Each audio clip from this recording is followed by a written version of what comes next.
The Richest Man in Babylon Part 3. Meet the goddess of good luck and quot. If a man be lucky, there is no foretelling the possible extent of his good fortune. Pitch him into the Euphrates and like as not he will swim out with a pearl in his hand, and quot. Babylonian proverb. The desire to be lucky is universal. It was just as strong in the breasts of men 4,000 years ago in ancient Babylon as it is in the hearts of men today. We all hope to be favored by the whimsical goddess of good luck. Is there some way we can meet her and attract not only her favorable attention, but her generous favors? Is there a way to attract good luck? That is just what the men of ancient Babylon wished to know. It is exactly what they decided to end out. They were shrewd men and keen thinkers. That explains why their city became the richest and most powerful city of their time. In that distant past, they had no schools or colleges. Nevertheless, they had a center of learning, and a very practical one it was. Among the towered buildings in Babylon was one that ranked in importance with the palace of the king, the hanging gardens, and the temples of the gods. You will nd scant mention of it in the history books, more likely no mention at all, yet it exerted a powerful influence upon the thought of that time. This building was the temple of learning, where the wisdom of the past was expounded by voluntary teachers and where subjects of popular interest were discussed in open forums. Within its walls, all men met as equals. The humblest of slaves could dispute with impunity the opinions of a prince of the royal house. Among the many who frequented the temple of learning was a wise rich man named Arcad, called the richest man in Babylon. He had his own special hall where almost any evening a large group of men, some old, some very young, but mostly middle-aged, gathered to discuss and argue interesting subjects. Suppose we listen in to see whether they knew how to attract good luck. The sun had just set like a great red ball of shining through the haze of desert dust when Arcad strolled to his accustomed platform. Already, full 80 men were awaiting his arrival, reclining on their small rugs spread upon the oar. More were still arriving. And quot. What shall we discuss this night? And quot. Arcad inquired. After a brief hesitation, a tall cloth weaver addressed him, arising as was the custom. And quot. I have a subject I would like to hear discussed, yet hesitate to lest it seem ridiculous to you, Arcad, and my good friends here. And quot. Upon being urged to it, both by Arcad and by calls from the others, he continued, and quot. This day I have been lucky, for I have found a purse in which there are pieces of gold. To continue to be lucky is my great desire. Feeling that all men share with me this desire, I do suggest we debate how to attract good luck, that we may discover ways it can be enticed to one. And quot. A most interesting subject has been oered, and quot. Arcad commented, and quot. One most worthy of our discussion. To some men, good luck bespeaks but a chance happening that, like in accident, may befall one without purpose or reason. Others do believe that the instigator of all good fortune is our most bounteous goddess, Ashtar, ever anxious to reward with generous gifts those who please her. Speak up, my friends. What say you? Shall we seek to nd if there be means by which good luck may be enticed to visit each and all of us? And quot. Yea, and much of it, and quot, responded the growing group of eager listeners. Thereupon Arcad continued, and quot. To start our discussion, let us first hear from those among us who have enjoyed experiences similar to that of the cloth weaver in nding, or receiving, without aught upon their part, valuable treasures or jewels. And quot. There was a pause in which all looked about expecting someone to reply, but no one did. And quot? What? No one? And quot? Arkad said. And quot? Then rare indeed must be this kind of good luck. Who now will owe her a suggestion as to where we shall continue our search? And quot? And quot? That I will do. And quot? Spoke a well-robed young man, arising. And quot? When a man speaketh of luck, is it not natural that his thoughts turn to the gaming tables? Is it not there we nd many men courting the favor of the goddess in hope she will bless them with rich winnings? And quot? As he resumed his seat, a voice called. And quot? Do not stop. Continue thy story. Tell us, didst thou nd favor with the goddess at the gaming tables? Did she turn the cubes with red side up so thou led thy purse at the dealer's expense, or did she permit the blue sides to come up so the dealer raked in thy hard-earned pieces of silver? And quot? The young man joined the good-natured laughter, then replied. And quot? I am not averse to admitting she seemed not to know I was even there. But how about the rest of you? Have you found her waiting about such places to roll the cubes in your favor? We are eager to hear as well as to learn. And quot? And quot? A wise start. And quot? Broke in Arkad. And quot? We meet here to consider all sides of each question. To ignore the gaming tables would be to overlook an instinct common to most men, the love of taking a chance with a small amount of silver in the hope of winning much gold. And quot? And quot? That doth remind me of the races but yesterday. And quot? Called out another listener. And quot?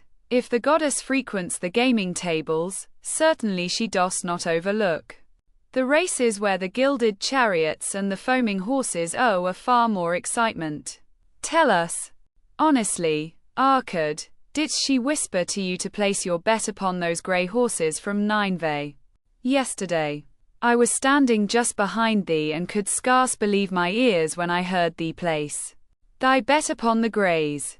Thou knowest as well as any of us that no team in all Assyria can beat our beloved bays in a fair race. And quot? Didst the goddess whisper in thy ear to bet upon the greys? Because at the last turn the inside black would stumble and so interfere with our boys that the greys would win the race and score an unearned victory. And quot? Arkad smiled indulgently at the banter. And quot? What reason have we to feel the good goddess would take that much interest in any man's bet upon a horse race? To me she is a goddess of love and dignity whose pleasure it is to aid those who are in need and to reward those who are deserving. I look to nd her, not at the gaming tables or the races where men lose more gold than they win, but in other places where the doings of men are more worthwhile and more worthy of reward. And quot? In tilling the soil, in honest trading, in all of man's occupations, there is opportunity to make a protee upon his eorts and his transactions. Perhaps not all the time will he be rewarded, because sometimes his judgment may be faulty and other times the winds and the weather may defeat his eorts. Yet, if he persists, he may usually expect to realize his protee. This is so because the chances of protee are always in his favor. And quot? But, when a man playeth the games, the situation is reversed, for the chances of protee are always against him and always in favor of the gamekeeper. The game is so arranged that it will always favor the keeper. It is his business at which he plans to make a liberal protee for himself from the coins bet by the players. Few players realize how certain the gamekeeper's protees and how uncertain are their own chances to win. And quot? For example, let us consider wagers placed upon the cube. Each time it is cast we bet which side will be uppermost. If it be the red side, the game master pays to us 4 times our bet. But if any other of the V-sides come uppermost, we lose our bet. Thus, the Guers show that for each cast we have V chances to lose, but because the red pays 4 for 1, we have 4 chances to win. In a knight's play, the game master can expect to keep for his pro T1 FTH of all the coins wagered. Can a man expect to win more than occasionally? Against odds so arranged that he should lose 1 FTH of all his best, and quat, yet some men do win large sums at times, and quat, volunteered one of the listeners. And quat, quite so, they do, and quat. Arkad continued. And quat, realizing this, the question comes to me whether money secured in such ways brings permanent value to those who are thus lucky. Among my acquaintances are many of the successful men of Babylon, yet among them I am unable to name a single one who started his success from such a source. And quat, you who are gathered here tonight know many more of our substantial citizens. To me it would be of much interest to learn how many of our successful citizens can credit the gaming tables with their start to success. Suppose each of you tell of those, you know. What say you? And quat. After a prolonged silence, a wag ventured, and quat. Wouldst thy inquiry include the gamekeepers? And quat. If you think of no one else, and quat. Arkad responded, and quat. If not one of you can think of anyone else, then how about yourselves? Are there any consistent winners with us who hesitate to advise such a source for their incomes? And quat. His challenge was answered by a series of groans from the rear taken up and spread amid much laughter. And quat. It would seem we are not seeking good luck in such places as the goddess frequents, and quat, he continued. And quat, therefore, let us explore other elds. We have not found it in picking up lost wallets. Neither have we found it haunting the gaming tables. As to the races, I must confess to have lost far more coins there than I have ever won. And quat, now, suppose we consider our trades and businesses. Is it not natural, if we conclude a pro-table transaction, to consider it not good luck, but a just reward for our oughts? I am inclined to think we may be overlooking the gifts of the goddess. Perhaps she really does assist us when we do not appreciate her generosity. Who can suggest further discussion? And quat. Thereupon an elderly merchant arose, smoothing his genteel white robe. And quat. With thy permission, most honorable Arkad and my friends, I owe a suggestion. If, as you have said, we take credit to our own industry and ability for our business successes, why not consider the successes we almost enjoyed but which escaped us, happenings which would have been most pro-table? They would have been rare examples of good luck if they had actually happened, because they were not brought to full fulfillment. We cannot consider them as our just rewards. Surely many men here have such experiences to relate. And quat. Here is a wise approach, and quat. Arkad approved. And quat. Who among you have had good luck within your grasp only to see it escape? And quat. Many hands were raised, among them that of the merchant. Arkad motioned to him to speak. And quat. As you suggested this approach, we should like to hear RST from you. And quat. I will gladly relate a tale, and quat. He resumed, and quat. That doth illustrate how closely unto a man good luck may approach and how blindly he may permit it to escape, much to his loss and later regret. And quat. Many years ago, when I was a young man, just married and well started to earning, my father did come one day and urge most strongly that I enter upon an investment. The son of one of his good friends had taken notice of a barren tract of land not far beyond the outer walls of our city. It lay high above the canal where no water could reach. Rit. And quot. The son of my father's friend devised a plan to purchase this land, build 3 large water wheels that could be operated by oxen and thereby raise the life-giving waters to the fertile soil. This accomplished, he planned to divide into small tracts and sell to the residents of the city for herb patches. And quot. The son of my father's friend did not possess sufficient gold to complete such an undertaking. Like myself, he was a young man earning a fair sum.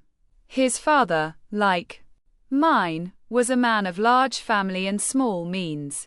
He, therefore, decided to interest a group of men to enter the enterprise with him. The group was to comprise 12, each of whom must be a money earner and agree to pay 1/10 of his earnings into the enterprise until the land was made ready for sale. All would then share justly in the proceeds in proportion to their investment. And quot.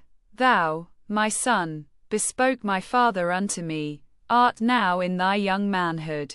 It is my deep desire that thou begin the building of a valuable estate for thyself, that thou mayest become respected among men. I desire to see thou proceed from a knowledge of the thoughtless mistakes of thy father. And quot. This do I most ardently desire, my father, I replied. And quot. Then, this do I advise. Do what I should have done at thy age. From thy earnings keep out 1/10 to put into favorable investments. With this 1/10 of thy earnings and what it will also earn, thou canst, before thou art my age, accumulate for thyself a valuable estate. And quot. Thy words are words of wisdom, my father. Greatly do I desire riches. Yet there are many uses to which my earnings are called. Therefore, do I hesitate to do as thou dost advise. I am young. There is plenty of time. And quot. So I thought at thy age, yet behold, many years have passed and I have not yet made the beginning. And quot. We live in our die-errant age, my father. I shall avoid thy mistakes. And quot. Opportunity stands before thee, my son. It is earning a chance that may lead to wealth. I beg of thee, do not delay. Go upon the morrow to the son of my friend and bargain with him to pay 10% of thy earnings into this investment. Go promptly upon the morrow. Opportunity waits for no man. Today it is here, soon it is gone. Therefore, delay not. And quot. In spite of the advice of my father, I did hesitate. There were beautiful new robes just brought by the tradesman from the east, robes of such richness and beauty, my good wife and I felt we must each possess one. Should I agree to pay 1/10 of my earnings into the enterprise, we must deprive ourselves of these and other pleasures we dearly desired. I delayed making a decision until it was too late. Much to my subsequent regret, the enterprise did prove to be more profitable than any man had prophesied. This is my tale, showing how I did permit good luck to escape. And quot. In this tale, we see how good luck waits to come to that man who accepts opportunity. And quot. Commented a swarthy man of the desert. And quot. To the building of an estate there must always be the beginning. That start may be a few pieces of gold or silver which a man diverts from his earnings to his RST investment. I, myself, I'm the owner of many herds. The start of my herds I did begin when I was a mere boy and did purchase with 1 piece of silver a young calf. This, being the beginning of my wealth, was of great importance to me. And quot. To take his RST start to building an estate is as good luck as can come to any man. With all men, that RST step, which changes them from men who earn from their own labor to men who draw dividends from the earnings of their gold, is important. Some, fortunately, take it when young and thereby outstrip in financial success those who do take it later. Or those unfortunate men, like the father of this merchant, who never take it. And quote, had our friend, the merchant, taken this step in his early manhood when this opportunity came to him, this day he would be blessed with much more of this world's goods. Should the good luck of our friend, the cloth weaver, cause him to take such a step at this time, it will indeed be but the beginning of much greater good fortune. And quote, thank you. I like to speak, also, and quote, a stranger from another country arose, and quote, I am a Syrian. Not so well do I speak your tongue. I wish to call this friend, the merchant, a name.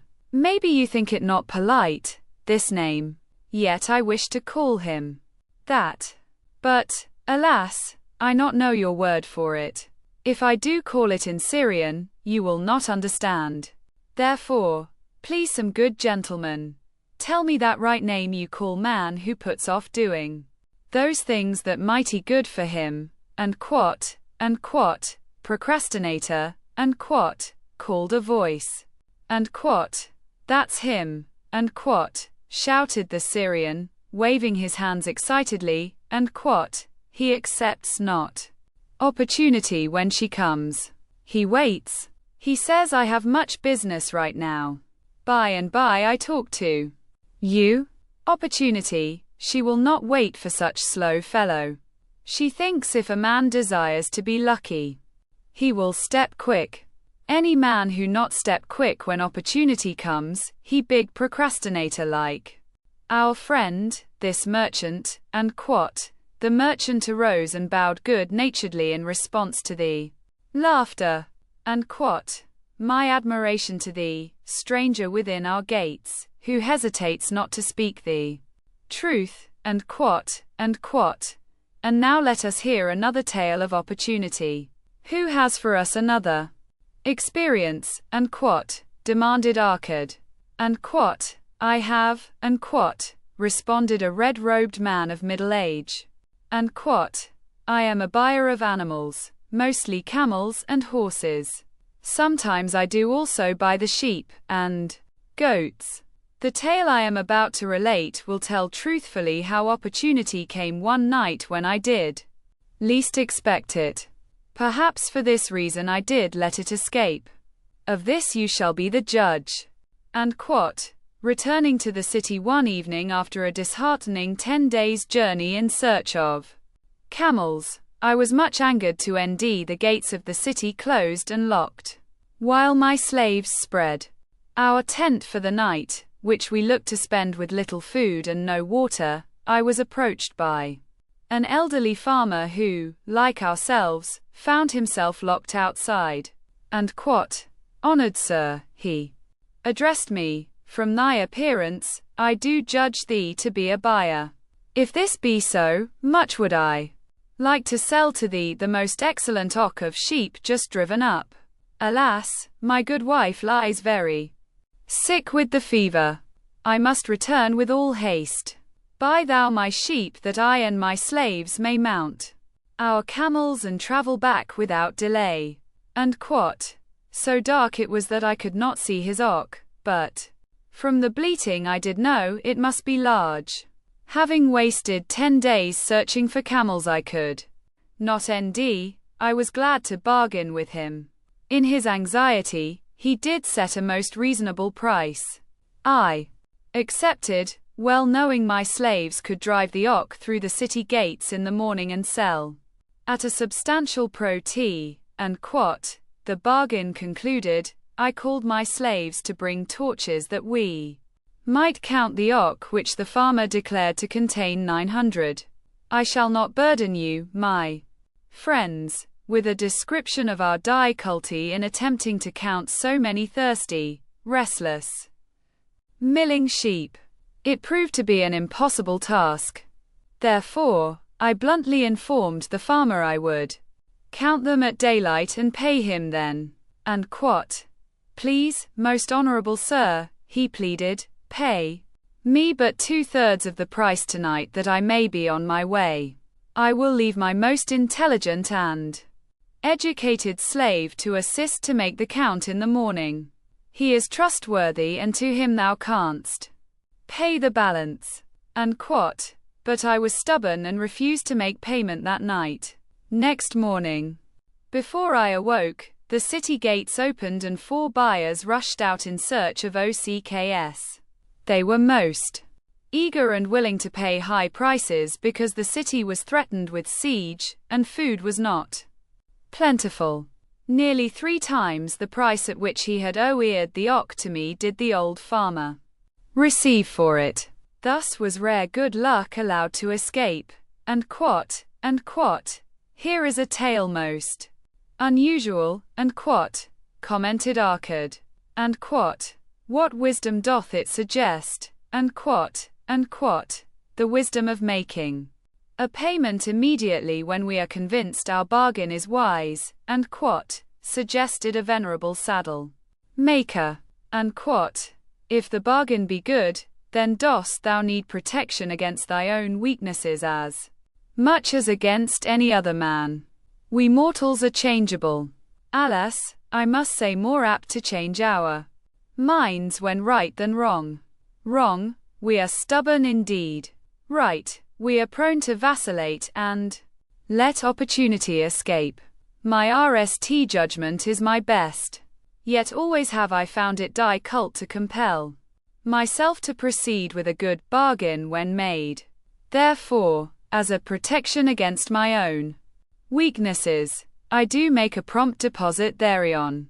This doth save me from later regrets for the good luck that should have been mine. Thank you. Again I like to speak. The Syrian was upon his feet once more. These tales much alike.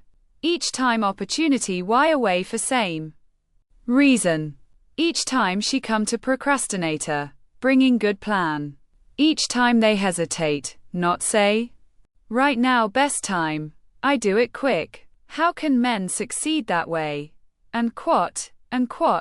Wise are thy words, my friend. Responded the buyer. Good luck ed from procrastination in both these tales. Yet, this is not unusual. The spirit of procrastination is within all men. We desire riches, yet, how often when opportunity doth appear before us, that spirit of procrastination from within doth urge various delays in our acceptance. In listening to it we do become our own worst enemies. In my younger days I did not know it by this long word our friend from Syria doth enjoy. I did think at RST it was my own poor judgment that did cause me loss of many pro-table trades. Later, I did credit it to my stubborn disposition. At last, I did recognize it for what it was. A habit of needless delaying where action was required, action prompt and decisive. How I did hate it when its true character stood revealed. With the bitterness of a wild ass hitched to a chariot, I did break loose from this enemy to my success. Thank you. I like ask question from Mr. Merchant. The Syrian was speaking. You wear any robes, not like those of poor man. You speak like successful man. Tell us, do you listen now when procrastination whispers in your ear? Like our friend the buyer, I also had to recognize and conquer procrastination. Responded the merchant. To me, it proved to be an enemy, ever watching and waiting to thwart my accomplishments. The tale I did relate is but one of many similar instances I could tell to show how it drove away my opportunities. 'Tis not difficult to conquer. Once understood, no man willingly permits the thief to rob his bins of grain, nor does any man willingly permit an enemy to drive away his customers and rob him of his produce. When once I did Recognize that such acts as these my enemy was committing. With determination I conquered him. So must every man master his own spirit of procrastination before he can expect to share in the rich treasures of Babylon. And quote, what sayest, Arcad? Because thou art the richest man in Babylon, many do proclaim thee to be the luckiest. Dost agree with me that no man can arrive at a full measure of success until he hath completely crushed the spirit of procrastination within him, and quote, it is even as thou sayest, and quote, Arcad admitted, and quote, during my long life I have watched generation following generation, marching forward along those avenues of trade, science and learning that lead to success in life. Opportunities came to all these men. Some grasped theirs and moved steadily to the gratification of their deepest desires, but the majority hesitated, faltered and fell behind. And quote, Arcad turned to the cloth weaver. And quote, thou didst suggest that we debate good luck. Let us hear what thou now thinkest upon the subject. And quote, I do see good luck in our die-errant light. I had thought of it as something most desirable that might happen to a man without aught upon his part.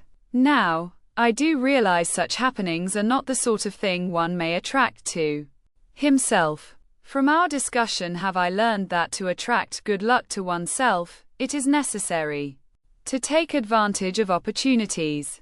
Therefore, in the future, I shall endeavor to make the best of such opportunities as do come to me. And quote, thou hast well grasped the truths brought forth in our discussion. And quote, Arcad replied. And quote, good luck, we do nd, often follows opportunity but seldom comes otherwise. Our merchant friend would have found great good luck had he accepted the opportunity the good goddess did present to him. Our friend the buyer, likewise, would have enjoyed good luck had he completed the purchase of the oak and sold at such a handsome prot. And quote, we did pursue this discussion to NDA means by which good luck could be enticed to us. I feel that we have found the way.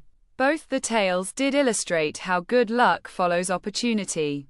Herein lies a truth that many similar tales of good luck, won or lost, could not change. The truth is this: good luck can he enticed by accepting opportunity. And quote, those eager to grasp opportunities for their betterment, attract the interest of the good goddess. She is ever anxious to aid those who please her. Men of action please her best. And quote, action will lead thee forward to the successes thou dost desire. And quote, men of action are favored by the goddess of good luck. If you like our content, please like and subscribe for more videos.